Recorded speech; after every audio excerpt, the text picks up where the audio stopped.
Again, these men were repeating a lie. But what's far more concerning was that they were repeating a Russian-manufactured lie, willingly, glibly, with clearly zero caution or concern. On May 31st of last year, Senator Grassley and Chairman Comer had a private conversation with FBI Director Christopher Wray, who warned the two of them that the source of their claims was under investigation. And they responded by threatening him with contempt for not making the document public. Nevertheless, they persisted. So why does this all matter? Well, Republicans relied on an informant who is currently being accused of being an agent of disinformation for Russia.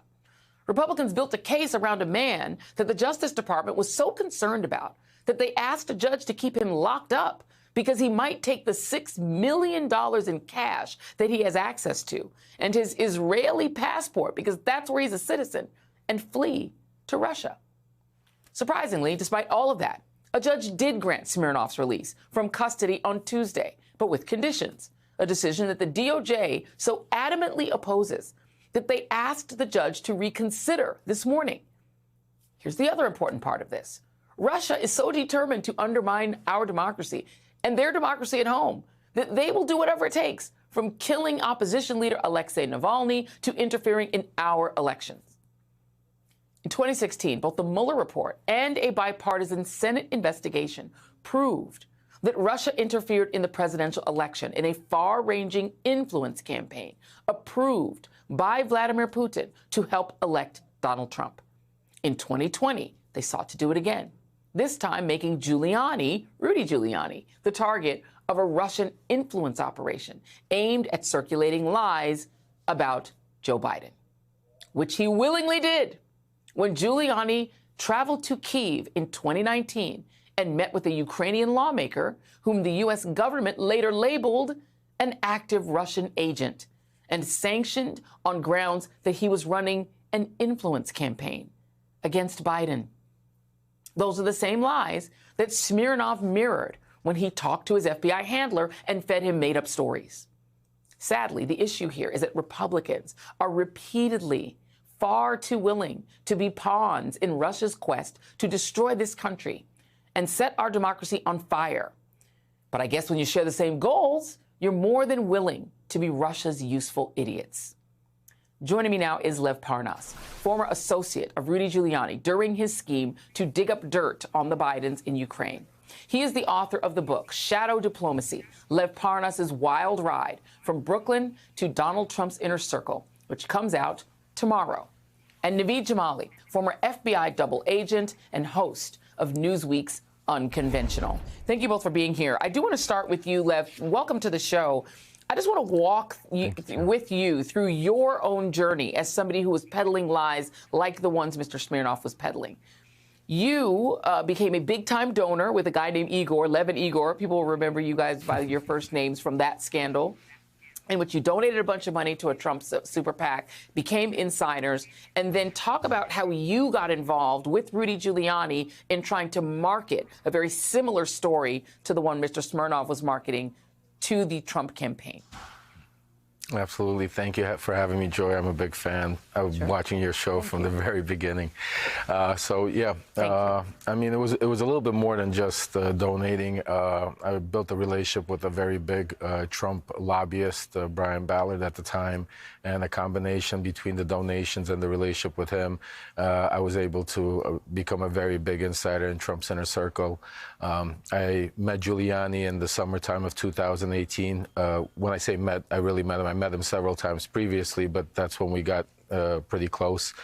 We started spending time every day, and I could tell that Ukraine was always on his mind. At that time, he was looking at Ukraine for the Paul Manafort stuff, the Black Ledger, and certain stuff. And then one evening, we were sitting in the Grand Havana room, and Giuliani got a call from Bart Schwartz, I think it was. It was one of his investigators at the time that was doing research on Ukraine and had some breaking information. He had a whistleblower that was basically telling him information information about, Hunter Biden on the board of directors and other information about the Black Ledger. And we were sitting, me and Igor, with them having cigars. Igor was having drinks, and Rudy got off the phone and started, like he would usually, and start talking about what, he was on the phone with us. And when he started talking, he started realizing that we knew a lot of the players. We heard a lot of the same information, and we were eager to, participate in the conversation.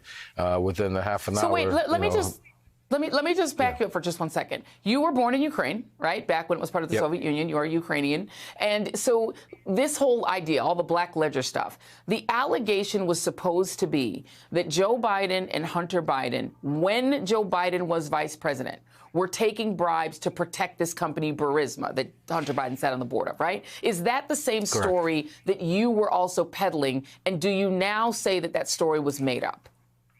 Absolutely. That was the same story, and I've been saying that it was made up for the past 4 years. Ever since my arrest, I've been screaming at the top of my lungs that it was made up. And not only was it made up, I've also shown the world that the people that were doing it were Russian agents that were, and Giuliani never cared. Giuliani never cared. Solomon never cared. Fox News never cared. None of them cared, as long as it fit their narrative. Yeah. And that was the information that was pushed. And who fed you that story? It was a bunch of people. Most of them had ties to Russian oligarchs or Russian agents or Russian government officials.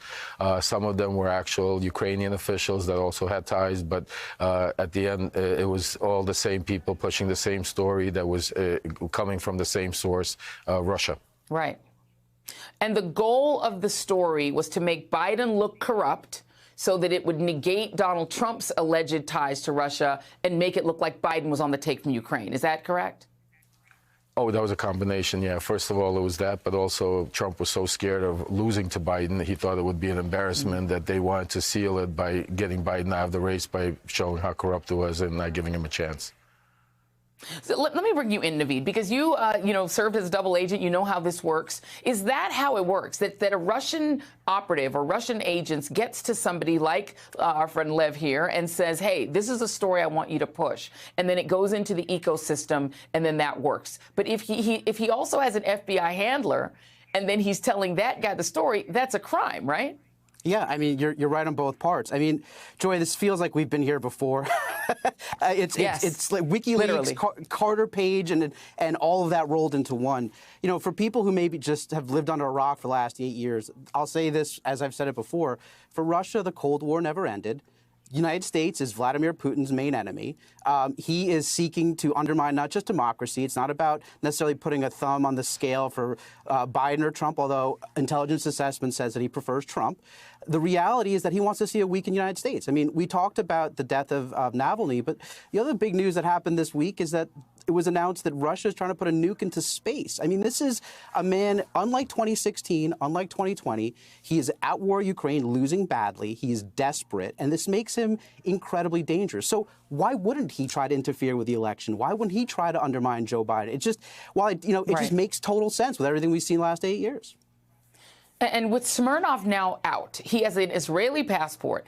Can you understand why a judge would release him when he could just leave or actually be in danger? We've seen Russia target people who it sees as a threat, whether they're in Russia or not.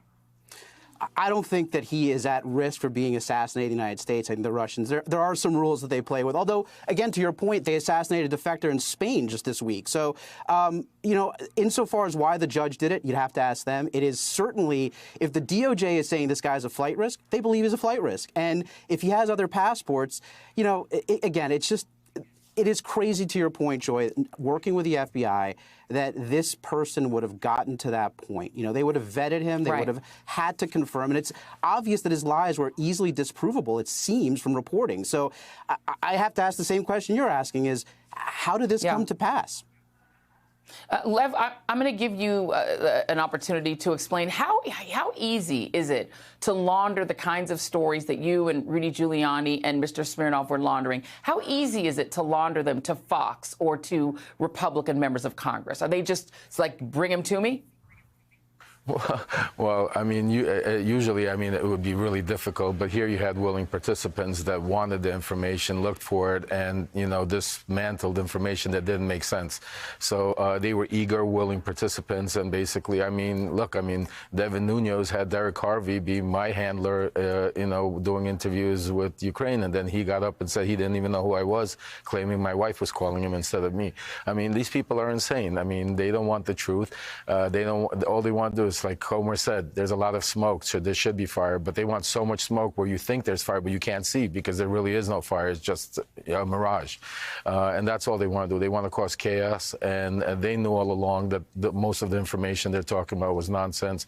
And just think about this, Joy, and Naive will confirm. I was arrested in 2019. The FBI has had all my information since 2019. I've also given in 2020 all the information to the impeachment committee, to the RNC, and the DNC. So they all had my information. They saw my communications with Zlochevsky from Burisma, where he denied, where Giuliani had me ask him, was Hunter Biden involved? Did Joe Biden receive the money? All of these same questions where Zlochevsky denied.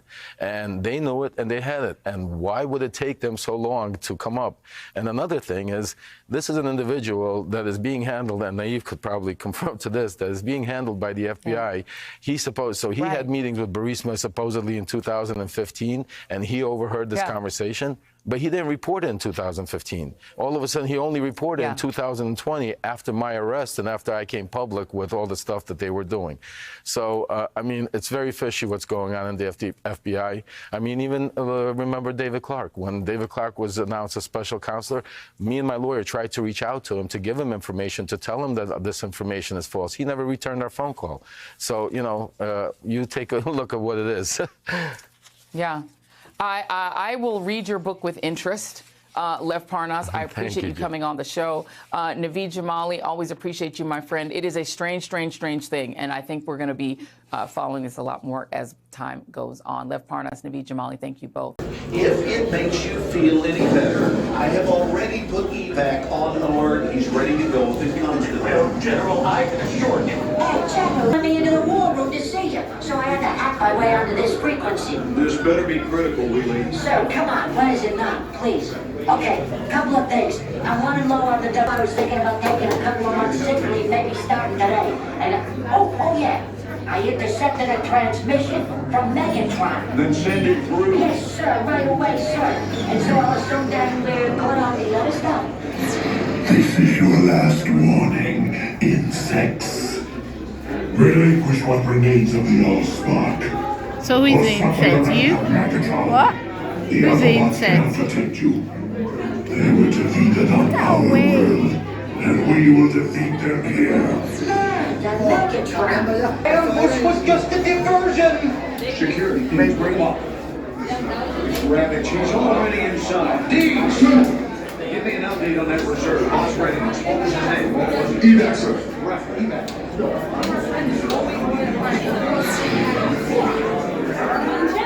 She's right in front.